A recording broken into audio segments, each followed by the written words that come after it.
Hey everyone, and welcome to Cinadome, a podcast that teaches our viewers everything production related, where you'll learn the steps on how to make the most out of your budget and create the most compelling movie possible. I'm your host, Andrew Chiaroscuro, and I hope you enjoy. All right, so you've found your concept. You've found a story that you truly believe is going to captivate audiences, is expansive enough where you can build a brand around it.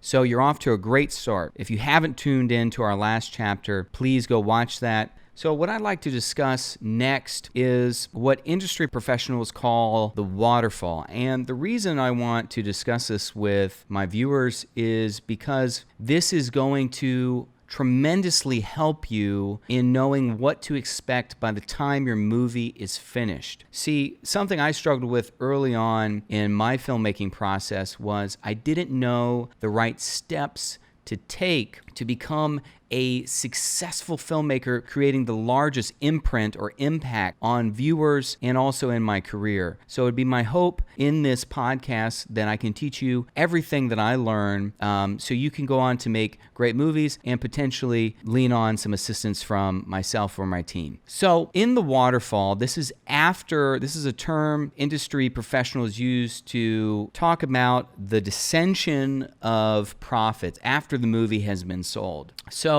you made your movie and you found a distribution company that wants to take on your movie. Generally speaking, distribution companies are the first person in the waterfall. They're the very, very top of the waterfall that is going to take their cut. They may potentially own the rights to your movie, and generally this lasts for a length of time. It may last for 2 to 3 years. It may last from 3 to 6 years, but they're the first person that gets a cut out of the profits of this film. Now, you have to be very careful when working with distribution companies. Make sure that you have an entertainment lawyer present to review the contracts and make sure that they are fair to the filmmaker. I'm a filmmaker. I side with a filmmaker. It's tremendously hard for a filmmaker to go out and make a movie. And so a lot of the times what happens is in our ignorance, we don't spend enough time understanding the business side of the filmmaking process. And that's where a lot of filmmakers are unjustly treated. And so I want to make sure that this doesn't happen to you guys.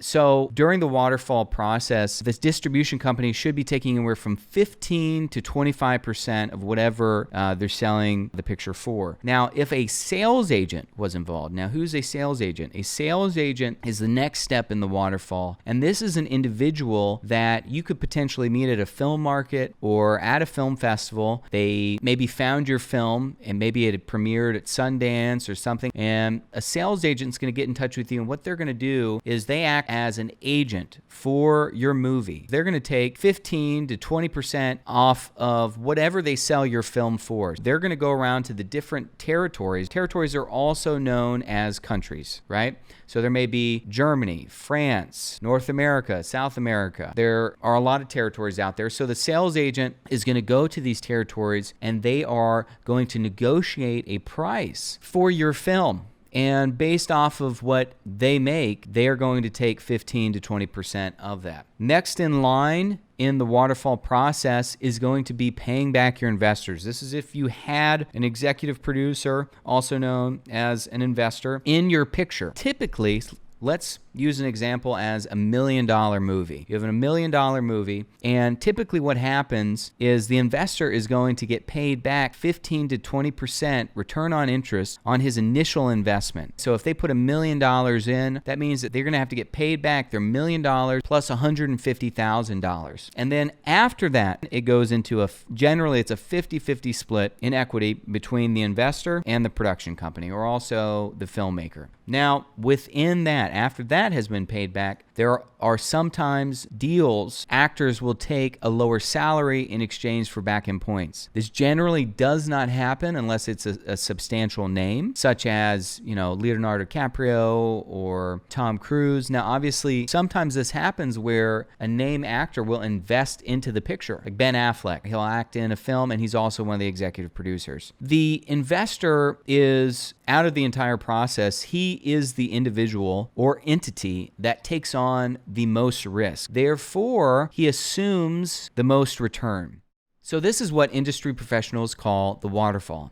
If you enjoyed this podcast, Please subscribe to listen to more episodes on how to make your best movie.